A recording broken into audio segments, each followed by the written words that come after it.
Sanji's two brothers and Germa 66 go to war. Luffy and his friends battle against a group of giant sea centipedes, and Big Mom has a massive case of the munchies. All that and more in this week's episode of One Piece. I can say so far that the Totto Land arc of One Piece has surpassed the manga version in almost every single way. It certainly is taking its time with some of the elements of the story, but I just love the slow burn of this arc. I especially love the introduction of two brand new members of the Vinsmoke family, who unfortunately do go unnamed in this episode, but they leave one hell of an impression, especially the older brother who has red hair, and he's basically the leader of the group. I'm only going to assume that because the entire Vinsmoke family is based on the concept of the Super Sentai heroes, or the Power Rangers, and typically the red one is the leader. But this episode was a great demonstration for why Germa 66 is so feared and why they're so revered for all of their warmongering abilities.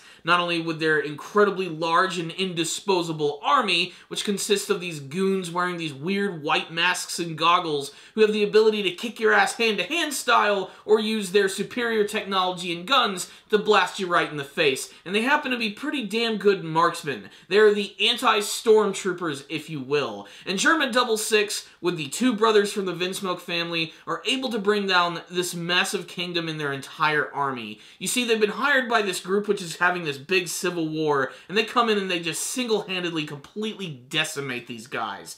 And this leads to this one scene which is surprisingly dark by One Piece standards, where one of these soldiers which has been defeated by the Germa 66 army is confronted by the red-headed Vinsmoke brother of Sanji, and this guy comments about his family being killed by them, and then suddenly he's getting ready to shoot him when Sanji's brother just says out loud, "Wall." That's all he says, just wall, and suddenly one of the Germa 66 soldiers gets in the way, takes the gunshot, then his brother gets right up in this guy's face, points the gun towards his head, and pretty much just pulls the trigger right there. This was an intense moment and a great introduction to how incredibly ruthless the Vinsmoke family can be, despite the fact that they have a very fun, ridiculous, and garish outward appearance. We get another look at one of the brothers who has blue hair, and all of the people that they worked for, all the villagers and the soldiers and everything, are elated over the concept that they've been saved by Germa 66. They also have to realize, though, that in many ways, they've made a deal with the devil. That's some pretty ominous shit right there, and their introduction, honestly, just plain badass. I can't wait to see more of the Vinsmoke family in action, if only for the fact that they are based on a Super Sentai team. I'm hoping we're going to get a lot of Ginyu Force style posing from them, and maybe even the potential to see them morph at some point in the future. A man can dream. A man can dream. The rest of the episode is mostly dedicated to the Straw Hat crew as they're making their way to the Whole Cake Island where they're going to meet up with Pudding and get Sanji back. But of course there are going to be some obstacles in their way, and a lot of these obstacles just come in the form of a lot of ridiculous goofiness from the characters. One of the best things about this scene with Luffy and his friends is that we do get more acquainted with some of the other brand new characters such as Pedro and Carrot still feels like a natural member of the Straw Hat crew. She just interacts with everyone in such a great way, and her sense of just like wonderment is just infectious to say the least. She's so excited to be out on the sea and see all this weird crazy shit, and the weird shit-o-meter gets kicked up to about 15 when suddenly they start floating around in this like grape soda-like water. That's basically what it is. It's like this weird juice that just flows out into the ocean, which apparently also happens to be the home of these giant sea centipede creatures. This first one comes up to the boat and Luffy just completely wrecks its shit, when suddenly another one comes out, which is about 3 times the size of that one, absolutely massive on Neptunian level, and they have to battle against it, which is basically just an excuse to see a lot of cool poses from Luffy, some Gumu Gumu Gatling, but he still manages to take that one out as well, with everybody else being slightly disappointed that they didn't get to join in on the battle. Like Carrot, for instance, who, man, Carrot, you just freaking rock. I absolutely love you. And then there's the scene at the end of the episode, which for me was probably one of the most fun parts, because there's this one interesting facet of Big Mom's personality where she suddenly gets a craving for a very specific food, And when she can't get this food, she goes on a rampage. She loses control. Her eyes turn red. She runs around like a freaking kaiju Godzilla monster, going into the city, tearing everything up in her wake just so that she can find her food. And the only way to quell this anger, of course, is to satiate her freaking lust for this food.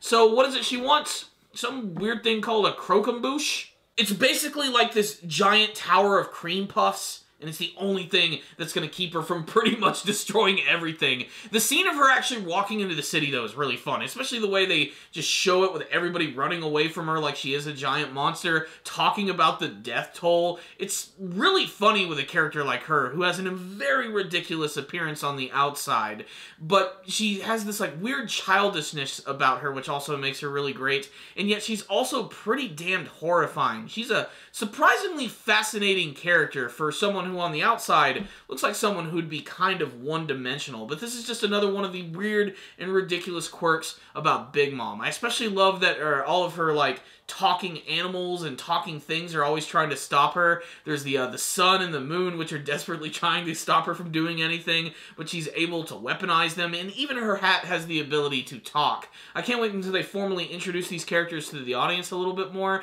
but I love actually getting to hear them and see them in motion in the anime version. They're just so damn fun to watch. And again, like I said in my review when they actually revealed Big Mom for the very first time, every time I see these things, it kind of gives me that, like, Who Framed Roger Rabbit feeling when I see all of these ridiculous characters that all have faces and expressions and emotions. It just makes for a lot of really cool visual things. And, of course, this episode ended with her completely freaking out, climbing to the top of this building and eating everything in sight. And that's pretty much the end of the episode. I can assure you next week's episode is definitely going to turn some heads, and if you want to be spoiled, then look at the preview. It pretty much gives away that a classic character is going to be returning to the series, and he just so happens to be one of my favorite. But that's a discussion for another day.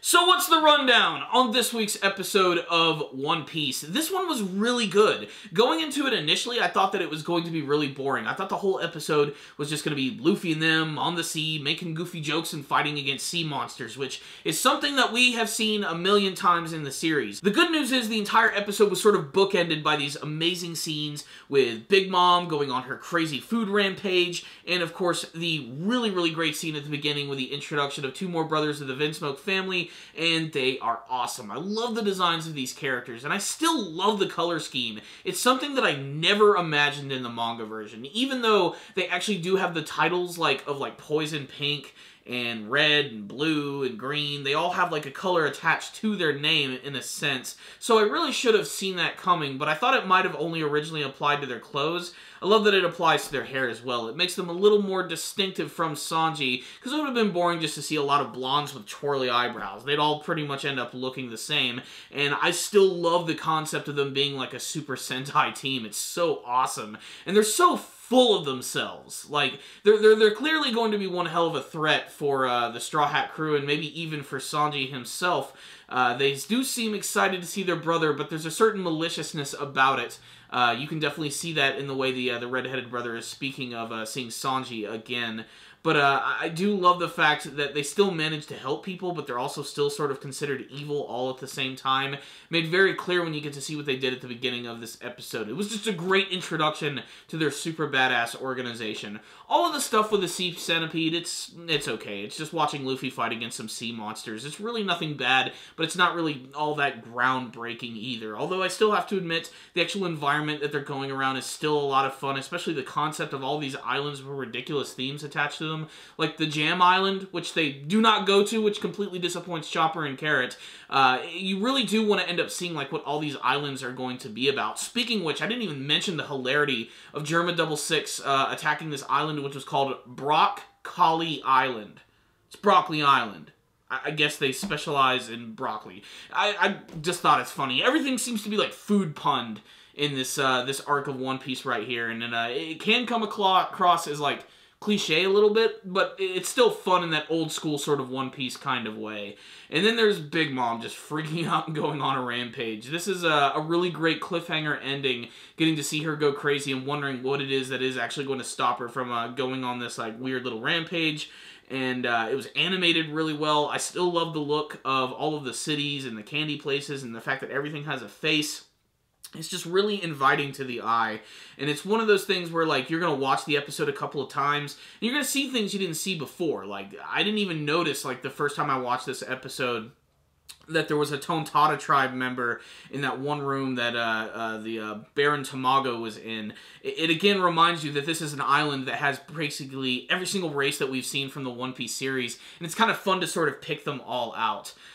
So, yeah, this was a pretty good development episode with the introduction of some new characters, being the Vinsmoke family, and even some other members of the Charlotte family in this episode as well. That one soldier that at the end of the episode who's sort of evacuating everybody from the city while Big Mom's going on a rampage, that's actually one of her sons, and you'll get to see more of him in the next episode.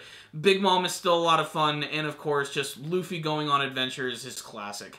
This was a pretty solid episode of One Piece, I have to admit. It wasn't a perfect episode. There were some moments that I think they could have gotten through a lot faster, like the whole sea centipede thing. Otherwise, this episode delivered on a lot of different things and still building hype for the arc, so I'm going to give this episode a 4 out of 5. Check it out, One Piece fans. If any of you guys did watch this week's episode, make sure to tell me what you thought about it in the comment section below. What did you think of Sanji's brand new brothers? Are you a fan of red or blue? What did you think of that scene where he actually called upon that one guy and used him as his own living shield? Wasn't that messed up?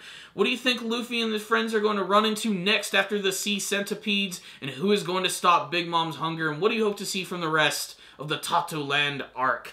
Thank you guys for watching this review. Make sure to subscribe to the channel for all things One Piece anime and manga related. Make sure to leave me a comment telling me what you thought about this week's episode in the comment section below.